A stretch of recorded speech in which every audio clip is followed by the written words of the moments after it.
Exercise करते हुए heart attack होना काफ़ी कॉमन हो गया है। प्रिकॉशंस ना लेना, डॉक्टर मुझे हंसी आ रही है। सडन कार्डियक डेथ हो सकता है, गैस का दर्द या फिर मांसपेशियों का खिंचाव, रूल आउट 80 to 90% फॉल है। इस बात की शुरुआत ऐसे हुई कि देखा गया कि फ्रांस के लोग वाइन बहुत पीते हैं। दिल तो बच्चा है जी, लेकिन कितना बच्चा है। दिल कहीं बिगड़ रहा है, कहीं उसमें ऐसी धड़कनें आ रही हैं जो टूटती जा रही हैं, और उस टूटन में ना कहीं दिल के डॉक्टर की बड़ी ज़रूरत है। और आज हम आपको लेके आए हैं डॉक्टर तुषार के पास, जो दिल के डॉक्टर हैं, जो बताएंगे कि आखिर इस दिल को किस तरह का रोग लग गया है। बहुत बहुत स्वागत है डॉक्टर आपका हमारे शो में। Thank you. क्या वजह है कि दिल इतना बीमार होता चला जा रहा है? Lack of exercise and dietary changes. हमने विद टाइम वेस्टर्न मॉडल तो अपना लिया है with regards to dietary changes. जो हम खाना खाते हैं, high fat diet, low fibre diet, लेकिन एक्सरसाइज छूट गई है हमारी। हम्म।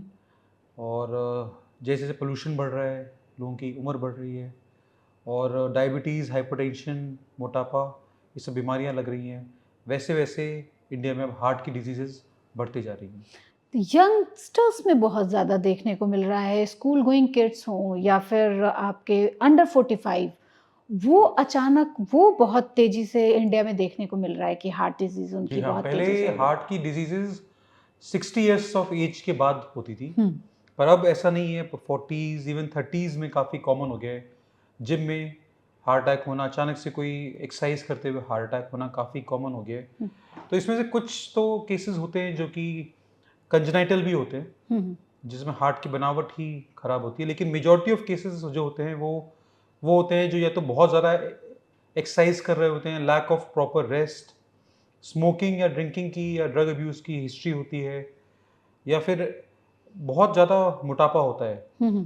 फैट, बॉडी फैट परसेंटेज बहुत ज़्यादा है, लैक ऑफ एक्सरसाइज, अचानक से एक्सरसाइज कर रहे हैं या फिर बहुत ज़्यादा स्पीड से एक्सरसाइज कर रहे हैं, नॉर्मल प्रिकॉशंस ना लेना, एंड वार्म अप ना करना, कूल डाउन ना करना, ये सब बहुत कॉमन कॉजेज बन गए हैं आज की डेट में। नॉर्मल प्रिकॉशंस से क्या मतलब है आपका? ये जी क्या हाँ, होता है? नॉर्मल प्रिकॉशंस होते हैं कि आप एक एक्टिव और हेल्दी लाइफस्टाइल और एक अच्छी डाइट फॉलो करें with proper rest as well as exercise. Hmm. Diet में आप बाहर का तला हुआ भुना हुआ कम खाएं, हम्म। घर का बॉइल्ड ज़्यादा खाएं, फ्रूट्स ज़्यादा खाएं, वेजिटेबल्स ज़्यादा खाएं, ग्रीन वेजिटेबल्स खाएं, फ्राइड खाना अवॉइड करें, घी, तेल, अचार, पापड़, even fast food of all kinds, and regular exercise. WHO recommend करती है कि 30 to 40 minutes of brisk walking at least 5 days a week follow करें, कम से कम 7 घंटे की नींद पूरी करें, बीपी, शुगर, इन सबको कंट्रोल करें, मॉर्निंग में हो सके योगा करें। इन सब से हार्ट की डिजीज़ होने की टेंडेंसी कम होती है। डॉक्टर मुझे हंसी आ रही है, हाँ जी, क्योंकि अगर इतनी सारी चीज़ें कहती, ये तो पॉसिबल नहीं है। अगर जी वो हाँ, ये गाँव की बात कर लें या शहर हाँ, की जी बात हाँ, कर ये लें। आइडियल सिनेरियो है। जी, जी, आप सही कह रहे हैं, सारी चीज़ें पॉसिबल नहीं हैं, जी। लेकिन अगर काफ़ी लोग ऐसे होंगे जिनमें सारी प्रॉब्लम्स होंगी, हुँ, वो हो सकता है स्मोक भी करते हो, ड्रिंक भी करते हो, फैट भी ज़्यादा हो, खाना पीना भी बाहर का हो, एक्सरसाइज भी ना करते हो, तो they become very high risk. Hmm, और आमतौर पे जो सडन कार्डियक अरेस्ट होता है वो इन्हीं लोगों में देखा जाता है। हुँ, हुँ। आप टिपिकली जो कहानी सुनते हैं वही होता है कि या तो ड्रिंक करने के बाद या बहुत ज़्यादा एक्सरसाइज करने के बाद सडनली कोलैप्स होना। तो येस, यू आर राइट, सारे रिस्क फैक्टर्स तो कम नहीं कर सकते, लेकिन जिन लोगों में ये मल्टीपल रिस्क फैक्टर्स हैं उनको अपना खास ध्यान रखना चाहिए। कुछ दिनों में मैं खबर की दुनिया से हूँ, जी। और हम लोगों ने देखा कि बहुत जगह पे बच्चों में अचानक बच्चे पढ़ रहे हैं, 7th 8th क्लास के, 4th क्लास की बच्ची है। मेंटल हेल्थ की बात सुनी कि भाई बच्चों ने कहीं पे सुसाइड कर लिया, इस तरह की चीज़ें आ जाती हैं। लेकिन हार्ट की प्रॉब्लम बच्चों में बहुत तेज़ी से बढ़ रही है। जी हाँ, हार्ट की डिजीज़ बच्चों में एक तो कंजेनाइटल भी होता है।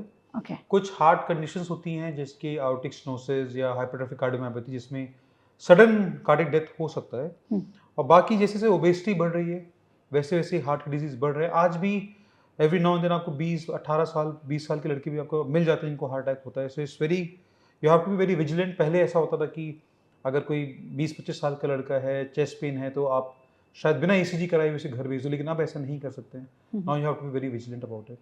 अच्छा, एक एक दिल की जब भी बात आती है तो चेस्ट पेन की बात आती है। जी। कब समझें कि ये चेस्ट पेन जो है वो दिल के लिए है?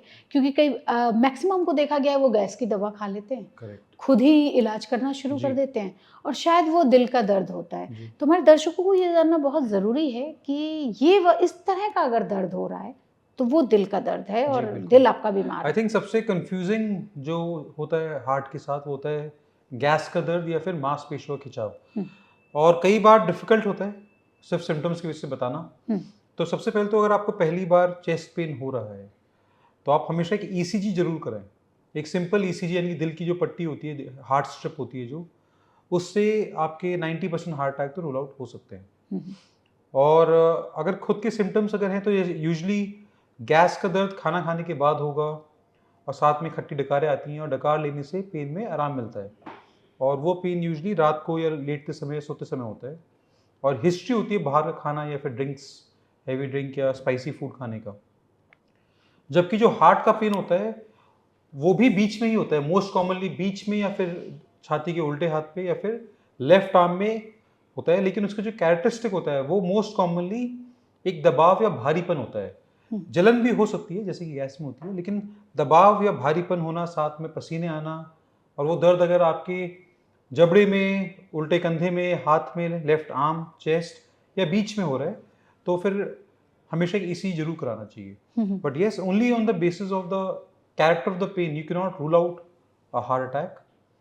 But a simple ECG will definitely rule out 80 to 90% of all heart attacks. इन दिनों सबसे ज़्यादा डॉक्टर्स के साथ परेशानी ये आती है कि जैसे ही वो 2-3 डायग्नोज़ लिख देते हैं कि ये टेस्ट कराओ, वो टेस्ट कराओ, जी, तो डॉक्टर्स के लिए मतलब पेशेंट्स जो होते हैं वो करा तो लेते हैं, लेकिन कहते हैं कि ये जी हमारे साथ तो ये डॉक्टर ना अपने बिल बना जी, रहा है। जी, ऐसे में ये बहुत सारे मिसकंसेप्शंस आते जी, चले जाते हैं, बिल्कुल। उसको कैसे जी, सुधारा जा सकता है? हाँ जी, तो जैसे मैंने बताया सबसे जो सिंपल, इफेक्टिव और चीप इन्वेस्टिगेशन है आज भी और जो हुँ, 100 सालों से ऊपर हो गए वो ईसीजी है। हुँ, तो वो तो काफ़ी एक चीप ऑल्टरनेटिव है। अगर वो मान लीजिए आपका नेगेटिव आता है, ईसीजी आपका नॉर्मल आता है, तो हो सकता है कि एक ट्रोपोनिन आई नाम की रिपोर्ट होती है, वो कराएँ जो कि एक प्रोटीन होता है जो हार्ट की मसल से निकलता है अटैक पड़ने के बाद। और आम तौर पे 1 से 2 घंटे बाद वो बढ़ना शुरू होता है, 4 से 6 घंटे में वो पॉजिटिव आ जाता है। हुँ, हुँ, तो 2 सिंपल टेस्ट हैं, एक ईसीजी और एक ट्रोपोनिन आई, अगर ये दोनों नेगेटिव हैं, तो फिर आपका लगभग तय है कि हार्ट अटैक तो नहीं है। हुँ, हुँ, हुँ। और फिर हो सकता है उसके बाद फिर डॉक्टर आपको और एडवांस टेस्टिंग लिखें, लेकिन सबसे बेसिक टेस्ट जो है वो यही है। आज भी चीप हैं और ईज़िली अवेलेबल हैं और हार्ट जल्दी डिज़ीज़ रिजल्ट्स। में कहते हैं कि हेरिडिटरी चीज़ें जी, बहुत होती हैं, लेकिन इन दिनों बहुत सारे हार्ट के पेशेंट ऐसे भी हैं जिनका हेरिडिटरी कुछ नहीं रहा है। जी। तो इन दोनों को कैसे डिफरेंशिएट कर सकते हैं? अ, हेरिडिटरी मतलब कि फैमिली हिस्ट्री हो, आपके family history right. First generation family में, यानी कि आपके पेरेंट्स में या फिर ताऊ, चाचा, ये सेकंड जनरेशन हो जाते हैं। तो अब अगर किसी को फैमिली हिस्ट्री, इसका मतलब ये नहीं है कि उसे हार्ट अटैक होगा ही। हुँ, और अगर किसी को फैमिली हिस्ट्री नहीं है यानी कि उसे हार्ट अटैक नहीं हो सकता। पर हाँ, जिनकी फैमिली हिस्ट्री है, आम तौर पे देखा गया है कि उन्हें डायबिटीज़ या कोलेस्ट्रॉल या बीपी की समस्याएँ भी होती हैं और एक अर्ली एज पे होती हैं और हार्ट अटैक थोड़ा और जल्दी होने की टेंडेंसी होती है। तो आपको बस केयरफुल रहना पड़ता है, अपने रिस्क फैक्टर्स को मैनेज करना पड़ता है हुँ, और टाइम-टाइम पे अपनी जाँचें कराते रहें, शुगर, बीपी, थायरॉइड, कोलेस्ट्रॉल इन सबको कंट्रोल में रखें। हुँ, हुँ। तो इनके लिए अलग से कोई दवा पहले से देने की ज़रूरत नहीं पड़ती है जब तक कोई सिम्पटम्स डेवलप ना हो। लेकिन रिस्क फैक्टर का मॉडिफ़िकेशन सबसे इम्पोर्टेंट होता है कि वो टाइम से पहले शुगर और बीपी जिससे पहले ये हार्ट को नुकसान पहुँचाए उन्हें कंट्रोल करें हुँ, हुँ। और उन्हें नियंत्रण में रखें। फरवरी का महीना है और आप माशाल्लाह यंग हैं। दिल का महीना माना जाता है ये। 5 ऐसी चीज़ें बताइए हमारे दर्शकों को जिससे कि आपका दिल हेल्दी रहता जी, है। ठीक है। अगेन मैं उसी पे जाऊँगा कि डाइट हाँ, एंड लाइफ़स्टाइल, जी। एक्सरसाइज़। तो रोज़ कम से कम आधे घंटे 40 मिनट की सैर, मॉर्निंग में हो सके तो योगा, उसमें डीप ब्रीथिंग एक्सरसाइज़ यानी कि अनुलोम-विलोम, प्राणायाम, लंबी-लंबी साँसें अंदर लेना, बाहर छोड़ना।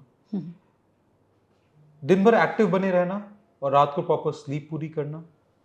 खाने-पीने में फ्रूट्स हुँ, और सैलेड को ऐड करना और हुँ, बाहर का खाना अवॉइड करना। हुँ। और जो लोग ड्रिंक करते हैं, स्मोकिंग करते हैं, उसे मैं पूरी आने तरीके वाली से थी इस अच्छा, सवाल पे। बिल्कुल जी, उसे जी, कट डाउन करना। जी।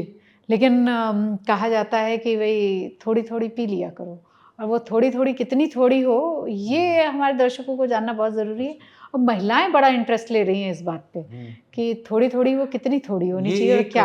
ये एक मिसकॉन्सेप्शन है जी। कि थोड़ी बहुत ड्रिंकिंग से is better than no drinking. ये टोटली फॉल्स है। इसे एक नाम भी दिया गया फ्रेंच पैराडॉक्स। हम्म, इस बात की शुरुआत ऐसे हुई कि देखा गया कि फ्रांस के लोग वाइन बहुत पीते हैं हम्म, और उनमें हार्ट अटैक की टेंडेंसी कम होती है एज कम्पेयर टू जर्मन्स या इटालियंस। तो लोगों ने सोचा शायद वाइन पीने से हार्ट सेफ रहता है, लेकिन ऐसा नहीं है। प्रॉब्लम इसमें यह है कि एक तो फ्रेंच लोग बहुत एक्टिव होते हैं फिजिकल स्पोर्ट्स वगैरह में, और दूसरी बात जो उन्हें कंपेयर किया गया अमेरिकन से, जर्मन से, इटालियन से, वो लोग बियर या विस्की ऐसी ड्रिंक्स पी रहे थे जो और हार्ड थी। तो नो डाउट जो लोग ड्रिंक रेगुलरली करते हैं उनके लिए wine is slightly better than other forms, और उसकी जो लिमिट है वो सेट करी गई है हफ्ते में एक बार, up to 60 ml for men and up to 30 ml for females. But WHO is also very clear, everyone is very clear कि no drinking is better than some drinking, which is better than heavy drinking. और आपको अगर drink करना ही है तो 30 ml for female and 60 ml for men, not more than once a week. लेकिन ये अब वाइन की बात कर रहे हैं। वाइन, हाँ, लेकिन सबसे उसके सेफ। बाकी भी देखिए क्वांटिटी तो सबकी सेम ही है। ये टोटल अल्कोहल अमाउंट की बात मैं बात कर रहा हूँ कि 30 ml of alcohol equivalent, and उसमें वाइन का बेटर है एज कम्पेयर टू विस्की या vodka, but no drinking is always better than some drinking. और अगर बात करें कि हार्ट अटैक आ ही गया किसी को, और जैसे पिछले दिनों मैंने देखा कि ब्रेन स्ट्रोक मेरे यहाँ किसी की फैमिली में आ रहा था, मुझे लग रहा था कि इन्हें कुछ हो रहा है, लेकिन मैं डॉक्टर नहीं थी तो मुझे नहीं पता कि वो क्या हो रहा था। वैसे ही हार्ट के लिए होता है। जनरली अब लोग इतने अवेयर हो गए हैं और गूगल इतना ज़्यादा अवेयर कर रहा है, या आप लोग इतने ज़्यादा एक्सेस हैं कि वो पता चल जाता है कि भाई हार्ट अटैक आ गया।